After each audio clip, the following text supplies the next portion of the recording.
Donald Trump must pay E Jean Carroll $83.3 million for defamation. A New York jury has decided Donald Trump should pay $83.3 million, £65 million, for defaming columnist E Jean Carroll in 2019 while he was U.S. president.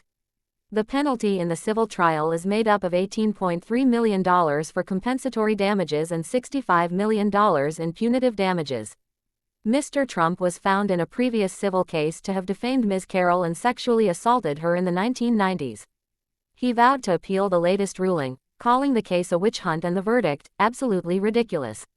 In the latest trial, the jury was only required to decide how much compensation, if any, should be awarded to Ms. Carroll.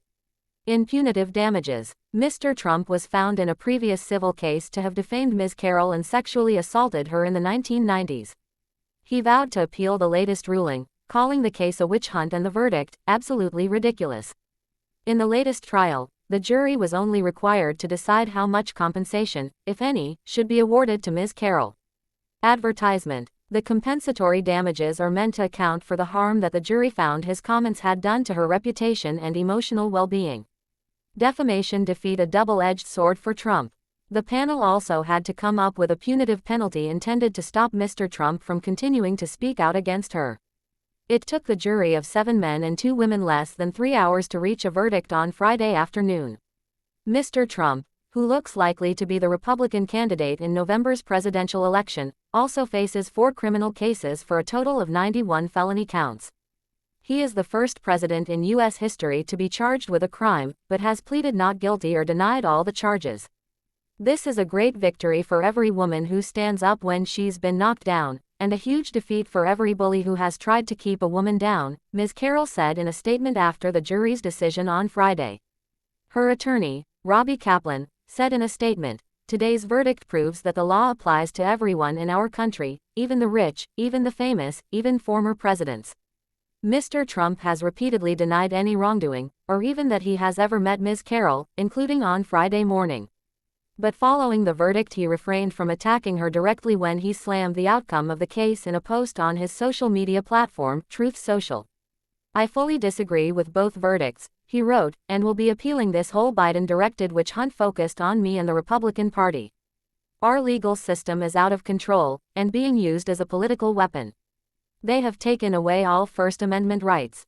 This is not America." A civil trial last year found Mr. Trump sexually assaulted Ms. Carroll, a magazine columnist, in a Bergdorf Goodman department store dressing room in the 1990s. That jury also found him liable for defamation for calling her accusations a lie, and he was ordered to pay her about $5 million in damages. The case that ended on Friday focused on different defamatory comments by Mr. Trump in 2019. Mr. Trump, who abruptly left court earlier in the day with his Secret Service security detail, was not present to hear the verdict. His departure came moments after Judge Kaplan threatened to jail Mr. Trump's lawyer, Alina Habba, for continuing to speak after he had told her to be quiet. "You are on the verge of spending some time in the lockup.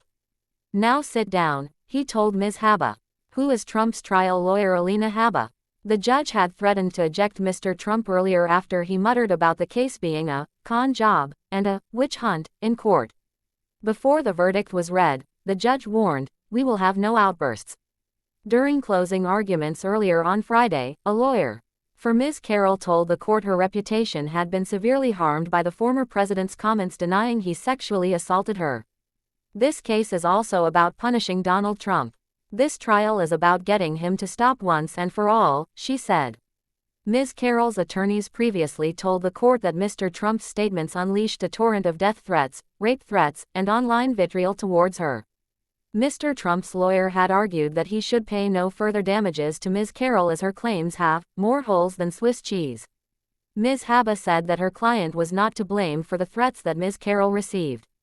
Earlier in the trial, Judge Lewis Kaplan, no relation of the plaintiff's lawyer, advised jurors not to use their real names with each other due to the sensitive nature of the case.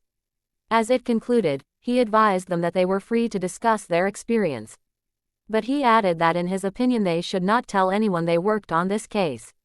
Mr. Trump has repeatedly claimed the various legal cases he faces are being orchestrated by allies of U.S. President Joe Biden, a Democrat. As the Republican Party's White House frontrunner, Mr. Trump looks set for a rematch against Mr. Biden in the November 2024 general election.